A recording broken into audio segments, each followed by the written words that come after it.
Bienvenue dans Talk Afrique sur Médian TV. Merci d'être avec nous pour ce nouveau numéro.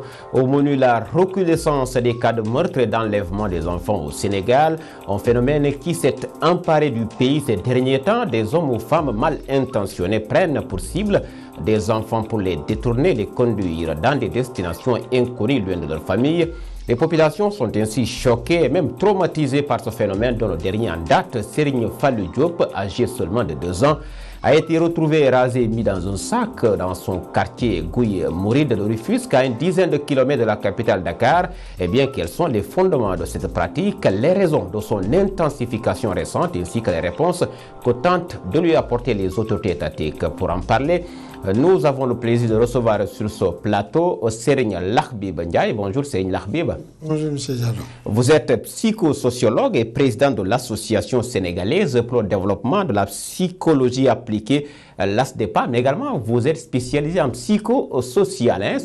En psychologie sociale. Psychologie sociale, autant pour moi. Oui, oui. Merci donc Lakhbib d'être avec nous sur ce plateau. Le Sénégal qui vit aujourd'hui une situation de psychose sans précédent avec la série répétée d'enlèvements, de meurtres d'enfants. Certes, le phénomène a toujours existé, mais prend des proportions de plus en plus alarmantes et qui inquiètent davantage les parents. Aujourd'hui, comment expliquer et comprendre ce phénomène qui hante ou qui perturbe la quiétude des Sénégalais? Merci Abdoulaye. Donc ce qu'il faut dire d'abord, c'est qu'il y a un climat général de déresponsabilisation des parents vis-à-vis des enfants. Et ça se manifeste par un phénomène que tout le monde connaît, c'est le phénomène des enfants de la rue. Déresponsabilisation, vous dites, ça veut dire exact. Ça veut dire que les parents font des enfants, mais ils n'ont plus la responsabilité ni de la garde, ni de la sûreté et de la sécurité des enfants. Avant, comme on disait, quand tu as un enfant, tu dois t'en occuper, tu dois assurer le manger, tu dois assurer la sécurité et tu dois veiller à ce que l'enfant soit éduqué. Aujourd'hui, on ne sait pas. D'abord, ces phénomènes, on les voyait après une quinzaine d'années venant des zones de conflit. Maintenant, dans des pays normaux comme le Sénégal, il n'y a pas de conflit, il y a de plus en plus d'enfants dans la rue. La question qu'on se pose, où sont les parents de ces enfants? C'est la première question. Le deuxième niveau de perception du problème, c'est que font les autorités pour pouvoir faire face à cette situation. Donc c'est deux choses, donc deux niveaux de responsabilité. Au niveau des parents, le parent a la responsabilité de la garde de l'enfant, a la responsabilité de l'éducation et du suivi de l'enfant. Vous évoquez les niveaux de responsabilité. Certes, il y a une chaîne de responsabilité, mais avant d'y arriver, je voudrais juste savoir comment en est-on arrivé à un tel niveau de violence au Sénégal sur des enfants de 0 ou de 2 à 5 ans, si vous voulez? Il y a plusieurs explications. D'abord, au début, chez nous, c'était pas interdit de corriger un enfant, c'est-à-dire une violence que j'appelle une violence qui est résiduelle, qui vise juste à éduquer l'enfant, etc. Mais maintenant, on arrive à une violence dirigée, orientée vers à faire du mal, à faire beaucoup de mal. Mais par contre, j'ai entendu, et je n'ai pas encore la certitude scientifique de le mesurer, que les gens se livrent à des pratiques rituelles, utilisant l'enfant, le corps de l'enfant et les organes de l'enfant.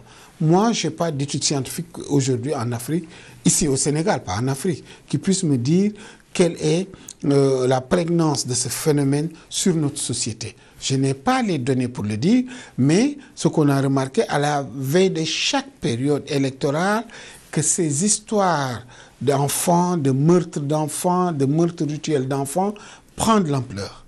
Est-ce qu'il y a une connexion entre l'augmentation des meurtres d'enfants et la question électorale? Je ne peux pas le dire. Mais en tout état de cause, on observe. Et ce qui est constant, c'est comme si nous sommes en phase d'une crise de valeurs morales et même spirituelles qui ne dit pas son nom, à vous entendre parler. Mais on est déjà dans la crise. La première chose, c'est d'abord, comme je vous disais, au niveau de parents. Si un parent est capable de ne pas surveiller un enfant de 0 à 5 ans, que cet enfant puisse quitter le domicile familial et soit retrouvé à des kilomètres de là, la première chose qu'on se demande, où sont les parents? Deuxièmement, c'est des questions de sécurité générale au niveau de l'État. Quel est le rôle de l'État? Le rôle de l'État, c'est d'assurer la sécurité et la défense de la société. Aujourd'hui, pour la plupart, quand il y a ces cas de meurtre ou de disparition d'enfants, la seule chose qu'on fait, c'est d'abord de faire des enquêtes, mais on ne voit pas au point de vue prévention, au point de vue curatif, quelles sont les mesures qui seront prises par l'État pour faire face à cette situation. Donc, on est dans une situation véritablement de crise. Il y a un problème, mais il n'y a pas de solution. Ce n'est pas qu'il y a une absence de solution, mais il n'y a pas de solution. Il n'y a pas une absence de solution. À trouver la solution. Il n'arrive pas à trouver la solution, mais nous avons des propositions de solutions. Mais par rapport à ça, oui, avant déjà fait. D'accord, vous en avez fait, certainement nous y arriverons, nous arriverons sur la proposition de solution avant la fin de cette émission. Mais déjà, vous l'avez dit, il y a des niveaux de responsabilité. Mais de notre côté, ceux-là qui enlèvent souvent ces enfants à des qui les conduisent à des destinations qui ne sont pas encore connues, c'est vrai que même l'autorité a indiqué qu'il n'y a pas encore eu d'éléments probants pour arrêter ces présumés fauteurs de troubles mal intentionnés aujourd'hui. Qu'est-ce qui explique de façon sociologique l'attitude de ces derniers? Mais les autorités, ils essaient, d'abord, ils ne veulent pas créer une psychose, une situation de psychose générale où tout le monde aura... Elle est déjà là, mais ils ne veulent pas en rajouter par rapport à la situation. Ils essaient de calmer et essaient d'avoir un discours qui rassure la société, qui rassure la communauté en leur disant que oui, la police est là, on va s'occuper de votre sécurité. C'est vrai qu'il y en a, nous on va trouver les auteurs et on va les punir. Mais ils ne disent pas, nous ferons de telle sorte que ce phénomène ne puisse plus se répéter. Et c'est ça la question. De l'autre côté, tous les jours, vous entendez disparition d'enfants. On a retrouvé l'enfant, mais ce phénomène s'amplifie. On se pose la question, mais qu'est-ce qui fait qu'aujourd'hui les médias s'en prennent, la société civile s'en prenne, tout le monde s'en prenne à ce problème? Et les médias qui participent un peu à l'amplification de cet événement, de cette pratique, parce qu'elle ne date pas d'aujourd'hui. Non, mais c'est une très bonne chose qu'on puisse alerter par les gens, quand on a des attitudes un peu suspectes au niveau du comportement des individus. Je crois que hier, on a vu quelqu'un au niveau de la Médina, le dernier, une personne qui avait un enfant, et la personne qui était tout autour a vu le comportement suspect. La première chose, c'est d'alerter les services de sécurité, et la preuve, on a réussi à éventrer cette forme d'enlèvement. Donc, les médias, sur ce plan, jouent un rôle très très important. C'est un rôle d'éveil, c'est un rôle aussi de formater des types de comportements qui puissent aider les gens à pouvoir prévenir ces cas de trucs. C'est-à-dire qu'on dit attention, quand on dit dans les médias, attention, il y a des gens qui enlèvent les enfants, ils sont dans des véhicules, ne laissez jamais votre enfant aller tout seul à la boutique ou bien jouer tout seul devant la maison, il faut que ce soit sous la garde des adultes, etc. Ça vise un peu à uniformiser un type de comportement pour pouvoir faire face à la situation. Je crois que sur ce plan-là, c'est très, très important. Ce qu'il faut éviter, c'est juste les excès. C'est-à-dire que de temps en temps, il y a des fake news, comme on le dit, qui visent juste un peu à atteindre l'imagination. Je crois que j'ai vu ce matin une jeune fille qui a fugué elle-même, qui a quitté Dakar, qui a fait un autostop, qui est allée jusqu'à la banlieue, qui est allée chez son oncle, qui a inventé cette histoire de voiture teintée, etc. Au résultat, quand on a fait l'enquête, on s'est retrouvé au fait qu'elle, de son propre gré, a construit tout cela. Donc ça, c'est les excès. Mais de manière générale, la presse contribue un peu à régler, aider à résoudre ces questions. Parce qu'il y a beaucoup qui ne prêtaient pas une attention particulière quand les gens avaient des enfants, comme chez nous, quand tu as un enfant avec toi, ou bien c'est ton fils, ou bien c'est ton neveu, ou bien c'est le fils du voisin, etc. Maintenant, personne n'a plus confiance en personne. Si vous avez un enfant entre les bras, la première chose, c'est de prouver que cet enfant est le tien.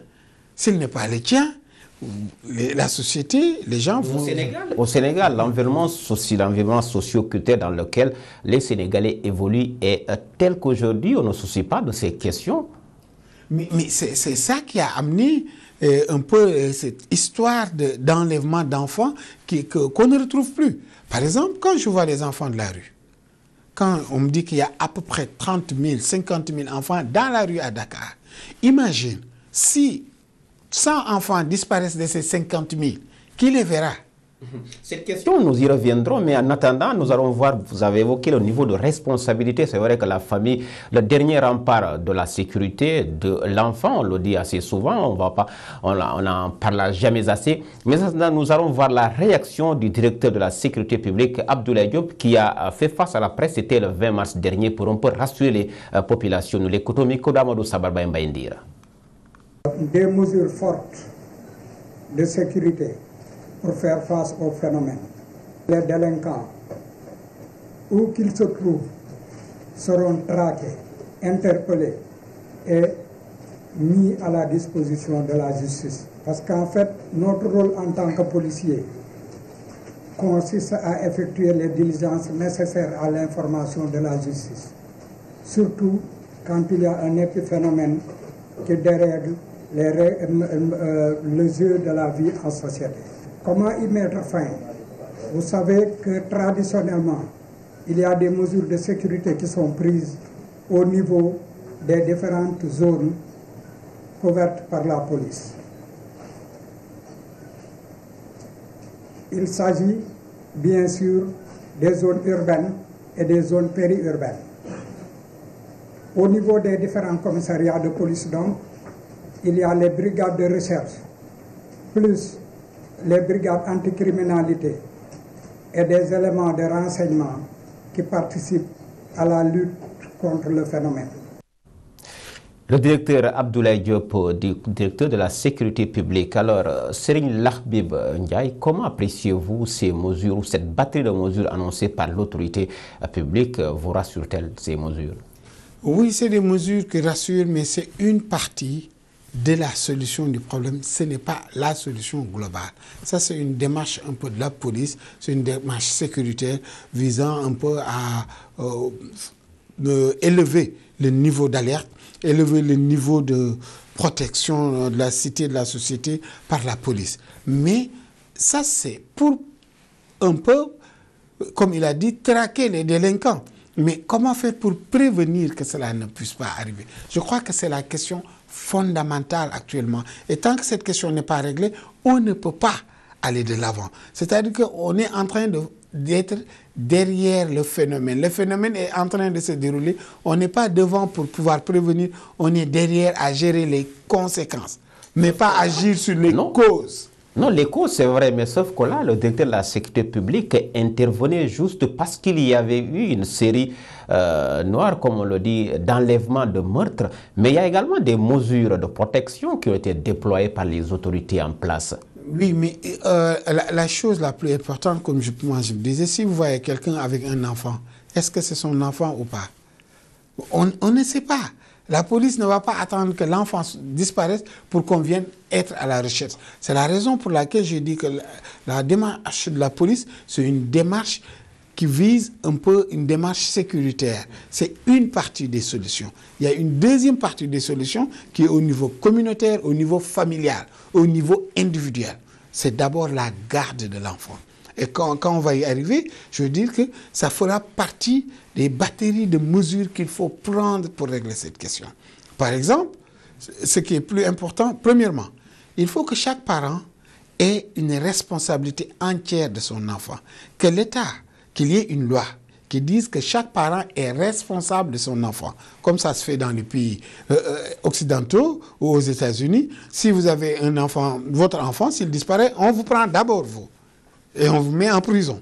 Donc, vous avez la responsabilité de la garde de l'enfant. Deuxième niveau, c'est le niveau de protection de l'enfant. La protection. C'est différent de la sécurité. De la sécurité. C'est-à-dire, quand vous avez un enfant avec vous, il faut que vous prouviez que vous avez un lien avec cet enfant. Si vous êtes son père, si vous êtes son gardien, Si vous devez être son gardien, c'est la police, c'est les services sociaux qui vont vous donner un document attestant que vous avez la garde de l'enfant. Par exemple, si vous voulez voyager avec votre enfant, vous-même aujourd'hui au Sénégal, on vous oblige de faire une autorisation parentale. Donc, on doit demander à chaque gardien d'un enfant de prouver qu'il a l'autorisation officielle de garder cet enfant. Ça règle les questions doublement. D'abord, vous, le parent, vous avez la responsabilité. Parce que si vous ne le faites pas, vous serez pris pénalement.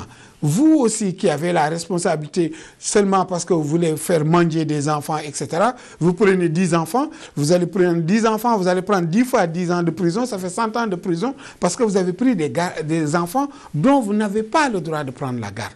Ça fait partie des mesures que les pays occidentaux ont prises, que partout c'est pris dans le monde, qui vise à assurer la protection de l'enfant. Mais c'est que ce n'est pas évident, ce n'est pas évident de transposer une mesure qui est applicable dans un pays occidental, de l'appliquer en Afrique. Mais on se l'applique déjà à nous.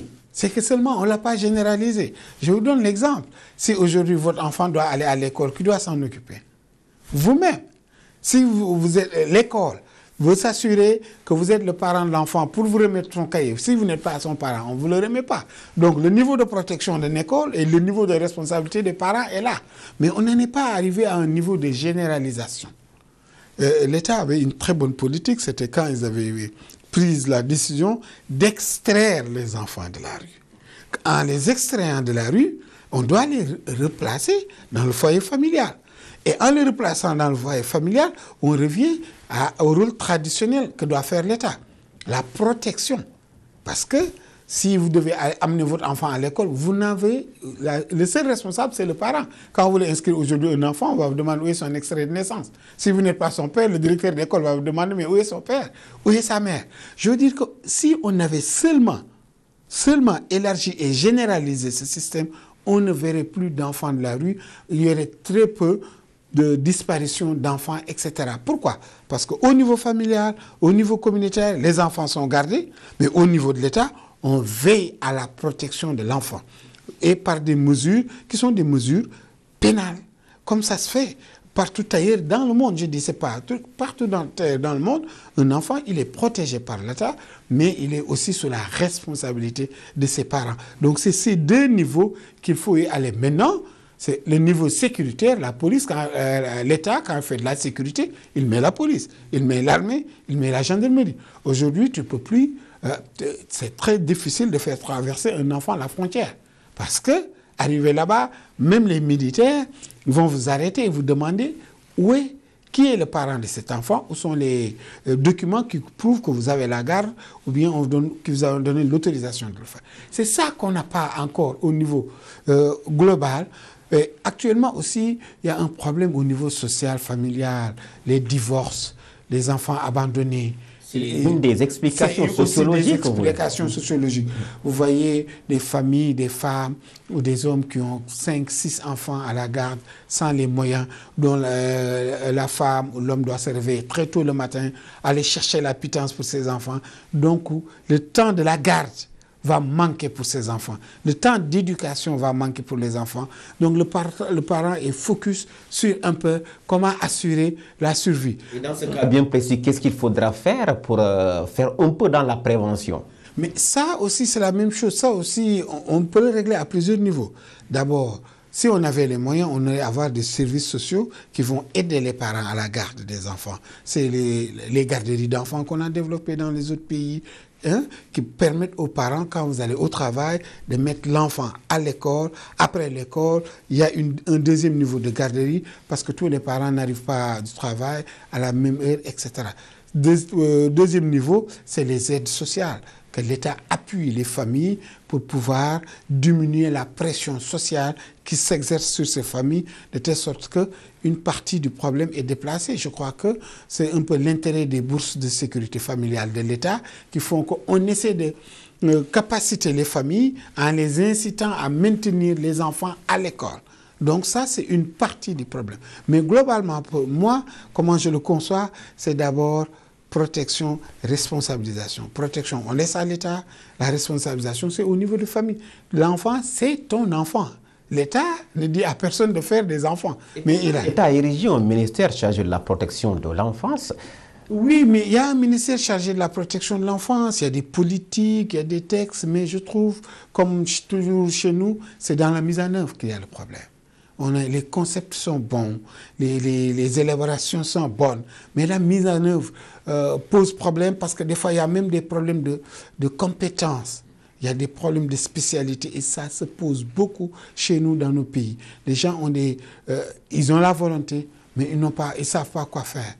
Hein? Et comme ils ne savent pas quoi faire, des fois, ils ne demandent pas. Et quand tu ne demandes pas, tu t'enfermes dans une logique qui fait que la solution, tu n'auras pas la solution. C'est l'exemple de l'extraction des enfants de la rue. Pendant combien de temps on en a parlé? Qu'est-ce qui a changé? Rien du tout. Pourquoi? Parce que on est seulement dans des niveaux d'élaboration, on n'est pas dans des niveaux de mise en œuvre. La mise en œuvre impliquerait l'ouverture des centres pour enfants et deuxièmement, faire de la publicité pour les parents qui viennent de prendre les enfants. Parce que là où vous habitez, on va vous demander où est votre enfant. De telle sorte que tu seras obligé, ton enfant qui va manger à Dakar, de le ramener dans ton terroir natal et de le garder auprès de toi sinon. Mais justement, sur cette question, il y a des enfants qui quittent par exemple des pays limitrophes du Sénégal, des pays voisins. Et l'État, c'est vrai que depuis en juin 2016, l'État avait donc annoncé ou avait annoncé le retrait des enfants de la rue, mais jusqu'ici, le phénomène persiste. Oui. Et il est difficile de quantifier aujourd'hui. On ne peut pas savoir exactement est-ce que ces enfants ont été enlevés ou pas, parce que voilà, certains n'habitent pas la capitale. Oui, ça pose problème. Ça pose problème, mais c'est à l'État de donner un peu les statistiques pour voir combien d'enfants ont été extraits de la rue, etc. Mais le deuxième niveau, comme vous dites, c'est-à-dire qu'il n'y avait pas l'accompagnement qu'il faut derrière. L'accompagnement, d'abord, c'est la responsabilisation des parents. C'est-à-dire, quand on a un enfant, on vous demande où est ton père, où est ta mère, et on demande à ton père et à ta mère de venir te prendre, sous peine de sanction. Il ne faut pas venir te prendre parce que ça te plaît ou ça ne te plaît pas. Non, c'est ton enfant, tu as la responsabilité et la garde de cet enfant. Tu dois venir le prendre sous peine de sanctions pénales. Maintenant, deuxième niveau, c'est juste enlever l'enfant des mains des trafiquants d'enfants qu'on a chez nous. C'est-à-dire ceux qui exploitent les enfants de la rue, les talibés, en leur faisant mendier du matin au soir, comme on les rencontre partout dans notre vie, dans notre capitale, qui sont dans le truc. Ça, c'est aussi un niveau de responsabilité que l'État doit pouvoir prendre par rapport à ça. Il ne s'agit plus des bonnes intentions ou des trucs. C'est une politique qu'on doit. Je prends l'exemple d'un pays que je donne beaucoup, que j'ai bien aimé, c'est l'Algérie. Vous voyez que l'Algérie avait la guerre civile. Le pays était presque en lambeaux. Mais quand le pouvoir était stabilisé, les premières mesures prises par le gouvernement, c'est d'abord que chaque parent a la garde de son enfant. Et on ne veut plus voir d'enfants de la rue. L'Algérie l'a réglé en combien? Même pas un mois. Nous, ça fait 10 ans qu'on n'arrive pas à régler cette question. Simple. Et ça, l'Algérie qui était en guerre confessionnelle, Culturellement, le Sénégal a encore besoin de mendiants ou d'enfants. Mais peut-être, je partage votre perception des choses parce que de la manière dont il y a une indifférence générale par rapport au sort de ces enfants, par rapport au fait que ces enfants sont dans la rue, tu préfères leur donner une pièce de monnaie ou une pitance, etc., en se donnant une bonne conscience qu'on a réglé son rapport par rapport à Dieu, en donnant cette pitance. Je trouve cela déplorable. Et ça ne vise qu'à renforcer le fait que ces enfants et les trafiquants d'enfants disent qu'étant dans la rue, c'est une source de revenus pour eux et une source de revenus pour ces enfants. Nous sommes presque arrivés au terme de cette émission. Une toute dernière question. Compte tenu de tout ce que nous sommes en train d'assister présentement, quelle serait la solution à proposer pour mettre fin à cette pratique? Moi, ma proposition est très simple. D'abord, que l'État n'a qu'à prendre une série de lois qui vont baser d'abord sur la responsabilité parentale. Chaque parent a la responsabilité de son enfant. si un enfant ne se trouve pas dans le foyer familial, les parents vont répondre devant la justice de l'absence de cet enfant. Ça, c'est le premier palier. Deuxième palier, c'est au niveau de la protection générale que l'État doit à ses enfants. Parce que l'État a la responsabilité de la protection de l'enfant. L'État va demander à tout gardien d'un enfant d'avoir les preuves qui montrent que cet enfant a un lien avec vous, que ce soit un lien officiel ou biologique avec vous. Officiel, c'est-à-dire que comme on est en Afrique, des fois ton neveu vient faire l'école chez vous, etc., il faut une autorisation parentale des décideurs politiques qui montrent que la garde de cet enfant est octroyée à son oncle Abdoulaye Diallo pour que l'enfant fasse. Et ça doit être visé par les services de gendarmerie, les services sociaux, pour que cet enfant, demain, vous aussi, vous en avez la responsabilité. Si on va dans cet enfant dans la rue, celui qui a la garde. Et maintenant, une répression sans merci contre les trafiquants d'enfants. C'est toujours lucratif de trouver de l'argent dans la rue à cause des aumônes qu'on donne, etc. Et je trouve qu'on doit pouvoir réprimer cette attitude, réprimer ces actes. Merci, c'est la fin de cette émission Talk Afrique qui avait l'honneur et le plaisir de recevoir sur ce plateau Serigne Lahbib Ndiaye. Il est psychosociologue mais également président de l'Association sénégalaise pour le développement de la psychologie appliquée à ce débat, également psychosociologue. C'est bien cela. Merci également à vous d'avoir été de notre grand merci aux équipes techniques et rédactionnelles. Vous pouvez retrouver cette émission sur le site internet de Médian TV Afrique. Le rendez-vous est pris pour le prochain numéro.